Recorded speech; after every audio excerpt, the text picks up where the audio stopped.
a more interactive session, and we really have a great moderator, Laura Shields, who is a director of Red Thread and who is a former BBC and CNN journalist. And she's based in Brussels, where she works as a media and presentation trainer. So I think we couldn't find a better moderator to kick off this session and really animate this important discussion. Laura, I give you the floor. Thank you very much, Carol, and good morning, everyone, and welcome to this panel session.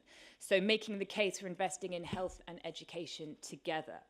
Now, how the next hour and a half is going to work is that we're going to hear from our panel of 4 expert speakers, who I will introduce in a moment, who are all going to speak for 10 minutes each.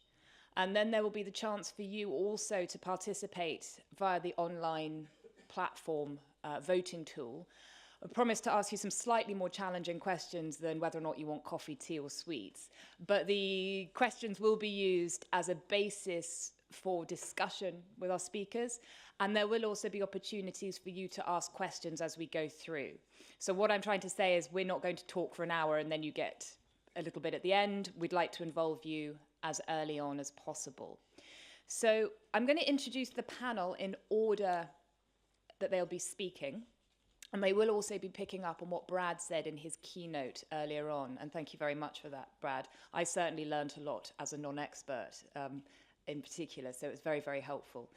But in speaking order, on my far right is Joanna Herat, who is a senior program specialist on health and education at UNESCO.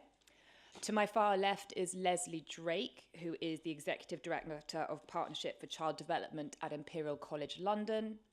Immediately to my left is Ibrahima Souka Nadella Diouf, who is the Director of Human Resources at the Ministry of Health and Social Action in Senegal.